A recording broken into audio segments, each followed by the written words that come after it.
सकारात्मक सोच को आओ सारे भारत में फैलाए,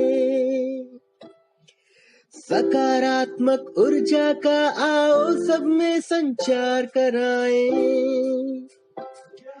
ऐसा ना हो कि हम अपनी जिम्मेदारी भूल न जाए, क्यों इंतजार करें हम किसी का, आओ एक मशाल जलाए। नमस्कार, मैं सरिता कपूर, एक सशक्त आरजेसीएंस और टीफा 25 की सदस्य।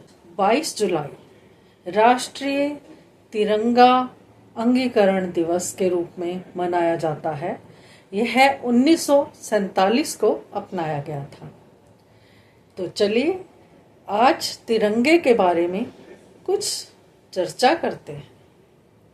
तिरंगा मेरे देश का, तिरंगा मेरे देश का, देश की आन बान शान इसी से, देश की आन बान शान इसी से, राष्ट्र का गौरव देश की पहचान इसी से, राष्ट्र का गौरव देश की पहचान इसी से, एकता और संप्रभुता का प्रतीक तिरंगा, इतिहास और संस्कृति के मूल्य छुपे हैं, त्याग, बलिदान और साहस इसमें रमे बसे हैं।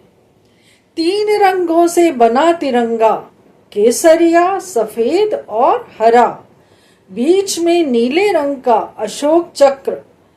केसरिया देता त्याग बलिदान का संदेश, वहीं सफेद है शांति, सच्चाई और पवित्रता का प्रतीक। हरा रंग जीवन में वृद्धि और उर्वरता है लाता। अशोक चक्र धर्म और कानून को दर्शाता। निरंतर गतिशीलता, उन्नति पहिए की ही पहचान है। निरंतर गतिशीलता पहिए की ही पहचान है। तिरंगा याद दिलाता बलिदानी भारत के वीरों की, आजादी की जीत की धरती माँ से हिंदुस्तानियों के प्रीत की। विश्व स्तर पर खेल में जब तिरंगा देश का लहराता है तो हर भारतीय का सिर गर्व से उठ जाता है। जवानों में जोश बढ़ाता तिरंगा, जवानों में जोश बढ़ाता तिरंगा, प्रगति के पथ पर चल नाम कमाता तिरंगा। राष्ट्र प्रेम और विश्व में भारत की पहचान बनाता तिरंगा।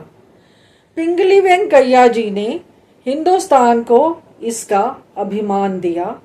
आंध्र प्रदेश में जन्मे पिंगली वेंकैया जी कृषि विज्ञानी, धर्मशास्त्र, भूगर्भ शास्त्री, भारतीय संस्कृति के प्रबल समर्थक थे। जब अफ्रीका में वे गांधी जी से मिले तो उन्होंने यह उनसे चर्चा करी कि हमें जीत तो मिलनी हासिल होगी ही, तो हमें एक राष्ट्रीय ध्वज की भी जरूरत पड़ेगी। तो इसकी जिम्मेदारी तब गांधी जी ने श्री पिंगली वेंकैया जी को सौंपी। तब से उन्होंने इस पर काम करा। इसके निर्माण पर 5 वर्ष बिताने के बाद उन्होंने भारत को एक तिरंगा देने के लिए कोशिश करी। 5 वर्ष निर्माण में लगे तिरंगे के। पहले इसमें 2 ही रंग थे, लाल रंग और हरा रंग।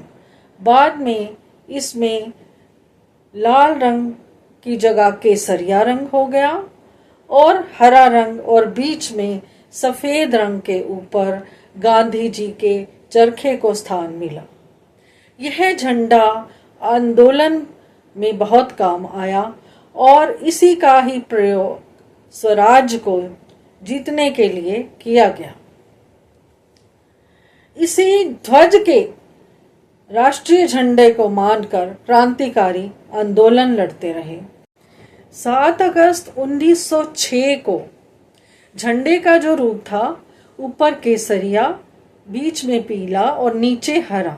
ऊपर 8 सितारे थे और नीचे चांद और तारे थे। सूरज, चांद और तारे। सूरज हिंदुओं को दिखाता था और तारे मुस्लिम को।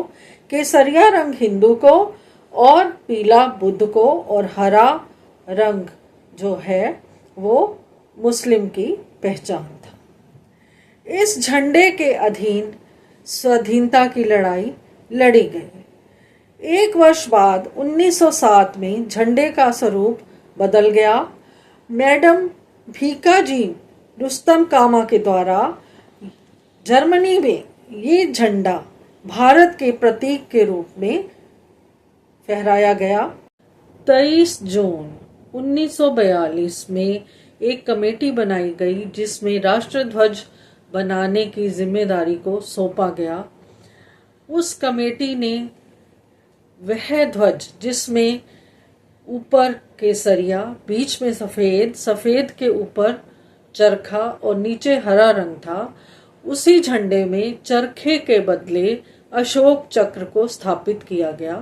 पहले इसमें सुदर्शन चक्र को लाने की बात हो रही थी, लेकिन सर्वसम्मति के द्वारा इसमें सुदर्शन चक्र के बजाय अशोक चक्र को स्थापित किया गया।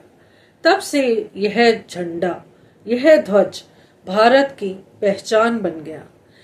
जीते हुए स्वतंत्र भारत की पहचान यह तिरंगा, हमारा बहुत ही प्यारे रंगों से सुसज्जित और संदेश देता हुआ यह तिरंगे का निर्माण किया गया। इसी झंडे को राष्ट्रीय ध्वज की पहचान मिली, जिसमें ऊपर केसरिया, बीच में सफेद और नीचे हरा रंग था। सफेद के ऊपर अशोक चक्र था। पहले इसको सुदर्शन चक्र के रूप में बनाना था, लेकिन बाद में मंजूरी से इसे अशोक चक्र में ही स्थापित किया गया। यही हमारे राष्ट्रीय तिरंगा के रूप में आज तक जाना जाता है।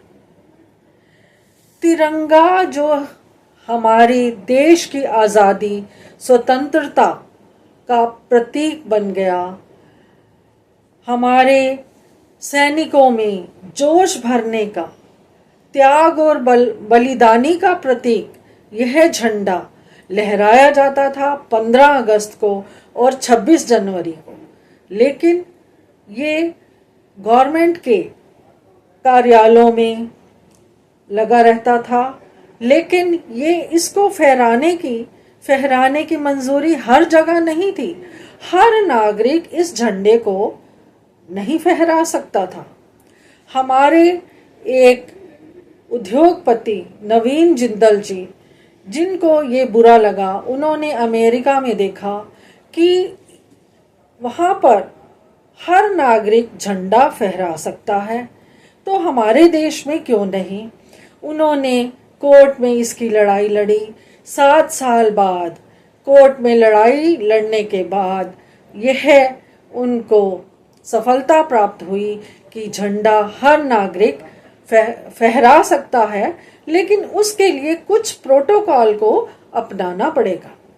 तो वो प्रोटोकॉल है कि झंडा स्पष्ट दिखाई देना चाहिए, कटा फटा नहीं होना चाहिए, साफ सुथरा होना चाहिए और झंडे का पूर्णतः सम्मान होना चाहिए। तो जब से ये झंडा आम नागरिक फहरा सकता है, उसके बाद ये राष्ट्रीय गौरव और अधिक बढ़ता ही चला गया। हमारे आज़ादी के 75वें वर्षगांठ पर हमारे देश के प्रधानमंत्री श्री नरेंद्र मोदी ने हर घर झंडा लहराने के लिए सबसे कहा और हर घर झंडा फहराया। घर घर हमारे देश के सम्मान का प्रतीक लहराया गया। तिरंगा फहराना लाता है जन जन में देश प्रेम का जनून, जवानों में त्याग बलिदान की भावना। अंतर्राष्ट्रीय स्तर पर खेलों में, चाहे सौंदर्य प्रतियोगिता हो या किसी ऊंचे मुकाम पर हमारे देश को प्रतिनिधित्व करता कोई देश का नागरिक जब हमारे झंडे को विश्व में फहराता है तो हम हर व्यक्ति का, हर भारतीय का, हर नागरिक का सर गर्व से ऊंचा उठ जाता है। जय हिंद, जय भारत। तिरंगा हमारा ऊंचा रहे और देश की ख्याति बढ़ती रहे।